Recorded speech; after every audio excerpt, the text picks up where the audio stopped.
Apa nih penyebab dari volatilitas saat ini, Mas? Tarif impor apa saja sih, Mas, yang diberlakukan ya atau diberikan Amerika Serikat sampai akhirnya membuat market itu turun itu, Mas? Kok bisa sih tarif impor ini tuh bisa memberikan dampak gitu ya untuk IHSG gitu ya, ataupun ekonomi secara keseluruhan. Ya negara lain juga sedang bermasalah, Indonesia pun kalau mau masuk pastinya juga bingung, Mas Ros. Nah, kita sebagai investornya harus ngapain nih melihat kondisi IHSG yang serba nggak pasti seperti ini? Wah, ini kok tiba-tiba naik terus kita belum analisa, malah beli gitu ya. Terus besok jatuh lagi, panik lagi karena nggak tahu apa yang dibeli.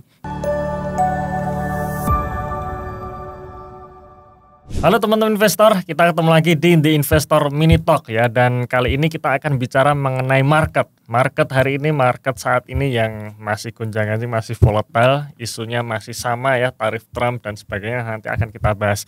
Dan pada podcast kali ini saya kembali mengundang salah satu analis dari The Investor, yaitu Mas Rian Yovika. Halo Mas Rian. Ya, halo Mas Ros. Ya, gimana kabarnya Mas Rian? Alhamdulillah baik Mas Ros. Baik ya Mas sendiri gimana Mas? Alhamdulillah baik ya. Ya, baik walaupun ya market seperti ini ya. Yang penting kita selalu baik terus ya. Kita betul, masih memandang optimisme ya, optimisme di masa depan nanti ya harus kan ya. Panjang ya, ya betul. Nah oke, teman-teman sekalian, jadi yang tadi saya share ya, kita coba akan ya kita lihat lah ya, atau kita mengulik sedikit tentang market saat ini ya. Jadi langsung saja nih Mas Rian ya, IHSG volatile ya. Volatile September tahun 2024 itu merupakan all time high-nya terakhir kali di level sekitar 7.900 dan sebelum akhirnya downtrend tuh ya, long term downtrend bahkan ya, dimana dari bulan September tahun 2024 sampai sekarang kalau dilihat secara grafik itu ya turun terus. Ya turun terus, bahkan kemarin akhirnya IHSG kembali kena trading halt. Ya, dimana trading halt itu terakhir kali kena itu tahun 2020 waktu COVID. Dan akhirnya 5 tahun kemudian bulan Maret kemarin kena trading halt, dan bulan April ini pun ada trading halt lagi. Ya, nah ini kira-kira gimana nih Mas Rian? Apa nih penyebab dari volatilitas saat ini, Mas? Ya, oke, kita masuk ke IHSG di bulan September ya Mas tadi. Di bulan September itu, jadi kalau kita lihat IHSG itu kan ATH-nya September ya tahun 2024. Nah, sampai saat ini IHSG itu udah turun sekitar 21% Mas Ros. Ya, jadi kalau misalkan kita masuk di saham bulan September kemarin, ya kita pasti banyak yang boncos gitu ya. Itu kira-kira apa penyebabnya ya? Penyebabnya itu sebenarnya tetap dari sentimen ya Mas Ros. Sentimen negatif yang kita lihat juga sangat banyak ya. Sangat banyak, yaitu dari sisi Amerika Serikat ya, kemudian dari Cina ataupun dari dalam negeri ya, di Indonesia gitu. Nah, bahkan beberapa sentimen tersebut juga membuat tadi ya Mas Ros trading halt ya, itu 2 kali ya di tahun 2025 ini itu. Nah, apa penyebabnya ya? Kalau di bulan September kemarin itu ada sentimen ya Mas terkait dengan kita mungkin masuk ke Cina dulu ya Mas Ros. Itu ada stimulus ya, stimulus ekonomi ya di Cina. Nah, kenapa kok stimulus ekonomi Cina itu bisa menjadi penekan IHSG gitu ya? Nah, sebenarnya kan kalau kita melihat secara jangka panjang, kalau misalkan ekonomi Cina itu bagus, ya ekonomi Indonesia kena dampak positifnya gitu ya, karena mitra dagang terbesar Indonesia kan Cina. Nah, cuman karena waktu itu baru banget ya Mas Ros, baru banget. Kalau misalkan di situ ada stimulus ekonomi di Cina, pastinya kan investor melihat tuh, atau pasar melihat bahwa wah ini potensi saat ini bagus tuh, nanti di saham mungkin langsung bisa kinerjanya membaik gitu ya. Otomatis di situ ada peralihan atau asing keluar dari Indonesia gitu. Nah, jadi waktu itu ada sentimen itu ya, itu yang membuat asing pada berpindah ya, ke Cina Mas Ros. Nah, jadi di situ ada peralihan gitu ya, mungkin melihat IHSG kurang menarik terus pindah ke Cina. Nah, itu salah satu sentimen negatif dari Cina gitu ya. Nah, kemudian kalau kita masuk di Amerika Serikat, yaitu ada sentimen ya terkait dengan pemilihan atau terpilihnya Donald Trump. Yang kita tahu bahwa Donald Trump ini kan punya kebijakan yang sangat melindungi perdagangan dalam negeri ya Mas Ros, atau kita sebutnya itu proteksionisme gitu ya untuk kebijakannya. Dan itu dilakukan dengan apa ya? Dengan tarif ya, tarif impor yang menyulut perang dagang ya. Dan sampai saat ini ya kita lihat ya sangat-sangat ramai gitu ya tarif impor, ataupun yang paling terbarukan itu tarif resiprokal ya, resiprokal yang itu ditujukan ke sejumlah negara ya, dan itu cukup tinggi juga, bahkan Indonesia kan kena tuh sampai 32%, dan itu hitungannya kan udah didiskon ya, diskon dari Amerika Serikat gitu. Jadi udah diskon tapi masih tinggi sampai 32%. Nah itu jadi sentimen negatif juga ya, meskipun kalau kita lihat tarifnya itu untuk impor itu masih banyak Mas Ros untuk yang lainnya itu. Nah kemudian kalau dari dalam negeri sentimen negatif itu ya terkait dengan beberapa kebijakan pemerintah Indonesia Mas Ros. Nah, itu kan contohnya kayak kenaikan PPN 12%, kemudian pembentukan Danantara, kemudian ada juga tarif royalti minerba, kemudian ada juga pemangkasan untuk anggaran infrastruktur ya, kemudian ada juga makan bergizi gratis gitu ya. Yang mana beberapa sentimen negatif itu ya atau kebijakan baru dari pemerintah itu ditakutkan nantinya bisa mengurangi daya beli di Indonesia gitu ya. Nah contohnya ya kayak misalkan ya PPN 12% itu ya, kemudian ada yang lainnya gitu.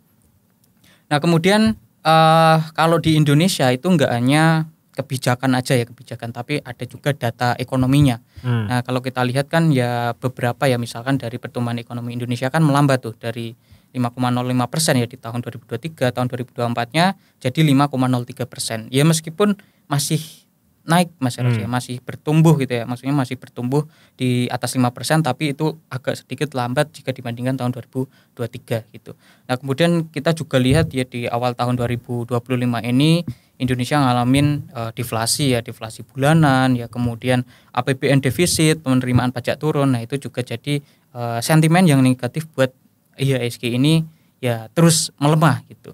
Nah jadi itu Mas Eros beberapa sentimennya yang terjadi di market ya belakangan ini yang membuat IHSG sangat-sangat volatile gitu ya, atau sampai saat ini masih jatuh 21% sejak mencapai ATH-nya. Iya. Ya. Intinya semua serba negatif ya Mas. Betul Mas Eros, sentimen negatif gitu. Sentimen negatif, iya. Apalagi ya isu yang mungkin masih sangat besar saat ini kan mengenai tarif impor itu tadi ya, dari Amerika Serikat, yang ya ibaratnya Donald Trump ngomong apa gitu langsung direspon oleh market ya. Bisa naik bisa turun, sevolatil itu.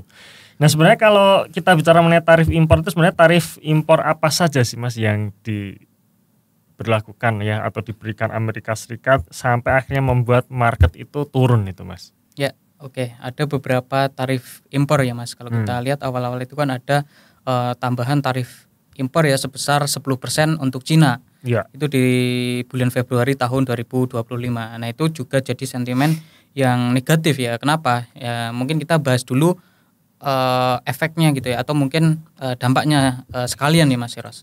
Nah jadi kok bisa sih tarif impor ini tuh bisa memberikan dampak gitu ya untuk IHSG gitu ya, ataupun ekonomi secara keseluruhan. Nah jadi kalau kita lihat ya, tarif impor ini kan efeknya bisa membuat harga barang itu kan naik Mas Eros. Ya. Nah contoh aja misalkan ya Amerika Serikat kasih tarif impor ke Cina gitu ya. Tarif impor ke Cina sebesar kenaikannya tadi contohnya 10% ya di bulan Februari. Nah jadi misalkan ekspornya Cina ke Amerika Serikat itu terkena tarif impor, ya otomatis perusahaan atau warga Amerika Serikat itu ya, masyarakat Amerika Serikat kan pasti mikir ya Mas Eros, wah ini kalau misalkan kita impor dari Cina itu ada kenaikan 10% tuh, atau ada tarif impor yang naik 10%, otomatis kan nanti harganya lebih mahal ya Mas Eros. Kalau ada tambahan tarif seperti itu pastinya kan dari perusahaan-perusahaan Amerika Serikat ini pastinya wah lebih baik kita pilih aja deh ke negara lain gitu. Nah terus karena Indonesia itu kan menjadi mitra dagang utamanya Cina gitu ya. Cina itu menjadi mitra dagang utamanya Indonesia. Nah kalau misalkan di Cina ini nantinya ada perlambatan karena tarif impor ini, yaitu bisa berdampak juga ke Indonesia yang pada akhirnya masuk ke IHSG. Nah jadi mungkin itu gambaran tarif impornya ya Mas Eros, mungkin untuk dampaknya. Nah terus apalagi tarif impor yang dilakukan sama Amerika Serikat. Nah jadi waktu itu juga ada pemberlakuan untuk Kanada dan juga Meksiko, itu juga tarifnya mencapai 25% Mas Ros ya. Jadi nanti tadi Cina 10%, ini sampai 25%. Nah, kemudian enggak hanya itu, di bulan Maretnya itu untuk Cina tarif impornya dinaikkan lagi. Ya, jadi dari tambahannya kan tadi 10. Nah, itu ditambah lagi 20. Nah, jadi itu terus berjalan itu Mas Ros. Ya sampai sekarang gitu. Nah, itu beberapa tarifnya. Kemudian ada juga untuk yang komoditas, yaitu tarif untuk impor baja dan aluminium itu juga naik menjadi 25%. Nah, itu juga membuat pastinya ya untuk beberapa harga komoditas itu kan bisa terdampak gitu Mas. Nah, kemudian yang terbaru masuk ke tarif resiprokal itu ya Mas Ros. Nah, jadi tarif resiprokal ini membuat Cina itu terkena tarif impor sampai 34% tambahan untuk yang tarif resiprokal. Jadi tadi udah kena 10, ini tambah 34. Nah, itu totalnya jadi 54% gitu ya. Nah, 54%. Indonesia juga kena 32%. Dan negara-negara lain pun juga kena gitu ya. Dan nanti datanya mungkin kita bisa tampilkan juga nih untuk tarif impor ke negara lain ya dari resiprokal ini. Nah, terus kalau kita lihat ya sampai saat ini ya Mas Ros, sampai saat ini kan tarif impor untuk Cina itu kan menjadi 145%. Ya, padahal awalnya tambahnya cuma 10%. 10% aja udah bikin pusing gitu ya, apalagi ini 145%. Nah, kok bisa itu sampai 145%? Nah, sebelumnya kan tadi baru sekitar 54% ya Mas Ros, 54% ya pas ke tarif resiprokal ya secara keseluruhan. 54%. Nah, cuman karena Cina itu membalas Amerika Serikat. Nah, jadi Cina kan pas resiprokalnya dapat 34 gitu ya Mas. Nah, itu Amerika Serikat dibalas tuh, dikenai tarif impor 34% juga. Nah, Amerika Serikat ya Donald Trump nggak terima, itu dinaikkan lagi 50%, ditambah 50%, jadinya 104% gitu. Nah, terus ada lagi dari Cina balas lagi, terus Amerika Serikat juga balas lagi Mas Ros. Ini totalnya jadi 125% gitu ya untuk tarif impornya. Nah, cuman kemarin ada berita lagi bahwa yang benar itu bukan 125% tapi 145%. Nah, jadi ya perang dagangnya itu sebenarnya menarik gitu ya. Maksudnya kalau ngelihat antara Amerika Serikat dan juga Cina. Nah, terus gimana dengan negara-negara lain yang juga kena tarif resiprokal ya seperti Indonesia. Nah, kalau negara lain itu nggak nyerang kayak Cina, tapi mereka melakukan negosiasi gitu. Jadi ya kalau kita lihat kemarin kan, jadi untuk Cina itu dinaikkan, tapi untuk negara-negara lain itu ditunda dulu selama 90 hari, dan tarif impornya itu diturunkan menjadi 10% selama penundaan selama 90 hari tersebut. Nah, jadi ya karena ada negosiasi, beda dengan Cina yang terus menyerang. Ya, jadi menarik tuh antara Cina sama Amerika Serikat. Ya, jadi ibaratnya tokoh utamanya ini ya Amerika sama China ya. Ya, betul Mas. Dan kebetulan Amerika dan China ini ya dua negara sistemik ini ya. Kalau dua-duanya sedang bertengkar seperti ini ya pasti akan mempengaruhi. Ya.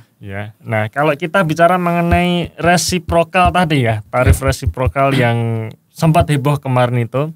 Nah, itu kenapa itu bisa menjadi sangat berpengaruh terhadap IHSG itu sebelum tadi akhirnya gara-gara ditunda kemudian sempat market rebound dan sebagainya. Ini kan berarti tarif resiprokal itu kan berpengaruh gitu ya terhadap IHSG itu. Kenapa itu Mas Rian? Ya, oke, siap Mas Ros. Jadi tadi kan udah kita bahas sekilas ya Mas mengenai tarif impor ya untuk yang Cina Mas Ros. Nah, cuman ini kan langsung masuk ke Indonesia, nggak lewat perantara Cina gitu ya. Tapi Indonesia langsung kena 32%. Dan ketika pengumuman itu kan IHSG langsung jatuh 9% ya. Pas dibuka itu kan langsung jatuh 9%. Nah, kemudian pas ada penundaan tiba-tiba IHSG naik langsung sekitar 4%-an ya, 4,7 atau 4,9% gitu. Nah, kenapa kok itu bisa membuat IHSG bisa bergerak sangat volatile seperti itu? Nah, kita balik lagi ya bahwa untuk misalkan ya Indonesia itu terkena tarif impor sampai ke 32%. Padahal kalau kita lihat ya, saya baca dari berita itu tarif impor yang dilakukan Indonesia untuk Amerika Serikat itu hanya sekitar 5-10% Mas Ros. Ya, itu. Nah, 5-10%. Nah, tapi kena balasan dari Amerika Serikat sampai 32%. Nah, itu kan besar banget ya, banget. Dan dampaknya apa? Nah, untuk ke IHSG ya, sebelum masuk ke IHSG kita masuk ke ekonomi Indonesia dulu. Nah, jadi kalau kita ngelihat data ekspor Indonesia ke Amerika Serikat itu berkontribusi sebesar 11% ya, sekitar 10%-an Mas Ros. Dan kalau tak lihat dalam beberapa tahun ke belakang ya, itu dari data sejak tahun 2020 itu masih sekitar 10% Mas Ros. Nah itu sampai Januari 2025 masih segitu. Nah kalau di angka segitu kan sebenarnya ya nggak terlalu besar banget ya Mas Ros, tapi pastinya kan tetap ada dampak ya, karena kan 11% kalau dari ekspor Indonesia kan besar gitu. Nah jadi kita kembali lagi bahwa kalau misalkan Indonesia kena tarif sampai 32%, ya ekspornya tadi 11% gitu ya. Nah jadi misalkan kalau produk-produk dari Indonesia yang diimpor ke Amerika Serikat itu ada kenaikan biaya gitu ya, otomatis yaitu tadi perusahaan di Amerika Serikat akan mikir, wah aku kalau impor dari Indonesia nanti harga jualnya bisa mahal lebih gitu mahal ya. atau mungkin dari sisi margin profitabilitasnya rendah gitu. Mending aku impor aja ke negara lain dengan tarif impor yang lebih rendah gitu. Nah, kalau banyak perusahaan di Amerika Serikat mikir seperti itu, wah nanti ekspor Indonesia kan terganggu Mas Ros. Kalau misalkan sampai terganggu ya penjualan perusahaan-perusahaan yang berorientasi ekspornya ke Amerika Serikat itu bakalan terganggu gitu. Itu. Nah, pastinya kan itu butuh waktu ya. Kalau misalkan wah ini benar-benar terganggu, apalagi kan itu tarifnya langsung cepat ya Mas Ros. Itu kan tanggal 9 ya untuk resmi diberlakukannya. Kemarin kan beritanya seperti itu. Nah, kalau misalkan di bulan Mei-nya gitu ya atau di Aprilnya itu udah terganggu nggak bisa ekspor, wah itu kan pasti harus cari ke negara lain untuk ekspor ke negara lain. Nah, gimana negara lain juga kena tarif impor gitu. Nah, pastinya kan ya negara lain juga sedang bermasalah, Indonesia pun kalau mau masuk pastinya juga bingung Mas Ros gitu. Jadi itu ada dampak yang cukup besar ya Mas Ros untuk ekonomi Indonesia gitu. Ekonomi Indonesia karena ekspornya sekitar 11%. Itu dan itu pastinya masuk ke IHSG juga karena kan ya ada beberapa ya perusahaan-perusahaan Indonesia yang melakukan ekspor ke Amerika Serikat. Seperti itu Mas Ros. Nah, kemudian IHSG naik gitu ya setelah adanya penundaan. Ya kenapa? Ya karena itu tadi Mas Ros. Kalau ada penundaan dan tarifnya diturunkan jadi 10%, ya ekspornya enggak terlalu terganggu gitu ya. Karena cuman 10% gitu. Beda dengan 32%. Dan masih ada waktu penundaan selama 90 hari itu biar perusahaan-perusahaan di Indonesia itu bisa menyesuaikan juga. Wah, ini kalau di Amerika Serikat seperti ini kita cari pasar baru aja, mungkin di Asia Tenggara atau Asia, Eropa dan benua lainnya.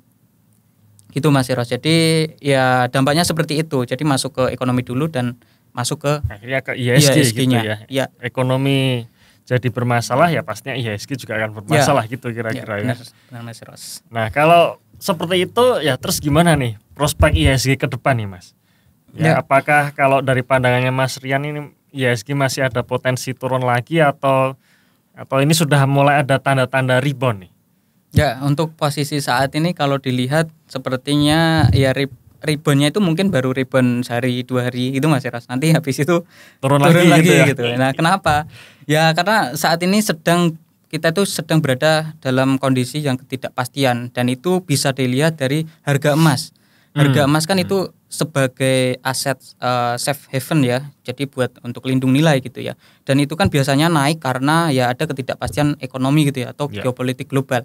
Dan harga emas kan udah naik ATH juga ya. Kalau tadi kan sekitar 3.212 USD per troy ounce-nya gitu. Nah, jadi dengan harga emas yang seperti itu itu memperlihatkan adanya ketidakpastian dan itu bisa menjadi proyeksi juga untuk IHSG ya. Jadi IHSG juga masih pastinya ada potensi untuk turun lagi gitu Mas Eros. Nah, karena ya itu ya emas naik karena ketidakpastian yang berasal dari perang dagang. Nah, perang dagang kan belum berakhir ya. Meskipun udah ditunda, tapi kan di situ Amerika Serikat sama Cina masih panas Mas Eros. Masih panas dan itu masih bisa berlanjut. Nah, apalagi kita tahu kalau Donald Trump ini kan nggak bisa ditebak gitu ya. Tiba-tiba ngumumin ini ada tarif untuk negara ini, tiba-tiba baru beberapa jam ditunda atau dibatalkan gitu. Jadi pastinya IHSG masih penuh dengan ketidakpastian saat ini dan ada potensi untuk mengalami penurunan. Itu Mas Eros. Itu dalam ya jangka pendek ya Mas Eros, bukan sampai jangka panjangnya gitu. Ya, berarti masih ketidakpastian masih ada ini ya. Ya, masih ada dan berarti emas ya bisa dikatakan emas itu acuan, dalam artian ini kalau emasnya masih naik terus ini berarti dunia sedang nggak baik-baik saja gitu ya. Benar Mas Eras. Dan itu akhirnya ya otomatis tercermin dalam IHSG juga gitu ya. Nah sekarang kalau misalkan posisi seperti itu di mana IHSG masih volatile ya, masih belum jelas ya, suka-sukanya Donald Trump gitu ya, tiba-tiba ngomongin naik, ngomongin turun dan sebagainya. Nah kita harus ngapain nih? Nah kita sebagai investornya harus ngapain nih ngelihat kondisi IHSG yang serba nggak pasti seperti ini? Gimana Mas Rian? Ya untuk kita harus ngapain ya Mas untuk posisi saat ini ya kita pastinya harus ngelihat dulu bahwa market yang naik turun itu sebenarnya kan hanya siklus ya. Untuk yang penurunan itu kan sebenarnya hanya siklus gitu ya. Tapi kalau kita lihat secara jangka panjang ya itu IHSG ya pasti naik gitu ya, pasti naik karena kan ya kalau kita lihat ya secara datanya ya, data IHSG itu kan juga naik ya Mas Eros ya secara historisnya ya. Nanti ada gambarnya ya untuk data IHSG ini. Nah jadi kalau kita lihat apa yang harus kita lakukan ya, tadi kita lihat dulu bahwa kita harus paham penurunan saat ini itu hanya siklus. Jadi kita nggak usah panik gitu ya, kita nggak usah panik ya, kita tetap tenang dan terus harus ngapain gitu ya, harus ngapain juga kalau dengan market yang saat ini ya. Pastinya kalau kita beli saham itu kan pakai dana dingin nih Mas Ros, pakai dana dingin, yang mana dana dingin itu kan kalau misalkan tiba-tiba saham turun ya kita tetap tenang karena misalkan untuk pembayaran sewa kontrakan, sewa kos dan lain sebagainya kan udah aman ya, karena itu kan udah pakai dana dingin untuk beli sahamnya. Nah jadi kalau kita udah pakai dana dingin ya udah kita nggak usah panik dan kita review aja tuh gimana saham-saham yang kita pegang. Kalau misalkan fundamentalnya masih sangat bagus ya, masih sangat bagus kinerjanya, kita lihat posisi full year tahun 2024 masih naik, neracanya masih sehat, valuasinya malah lebih murah lagi gitu karena turun gitu. Itu kita nggak usah panik gitu ya, kita nggak usah panik.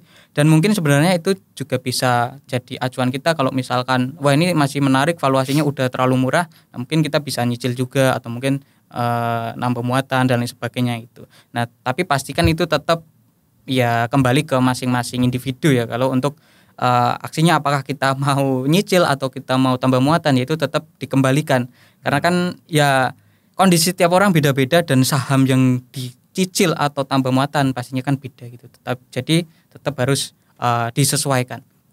Nah terus yang mungkin ini juga tak lihat ya Mas Eros, itu jangan sampai FOMO juga gitu ya. Nah jangan sampai FOMO juga. Kenapa?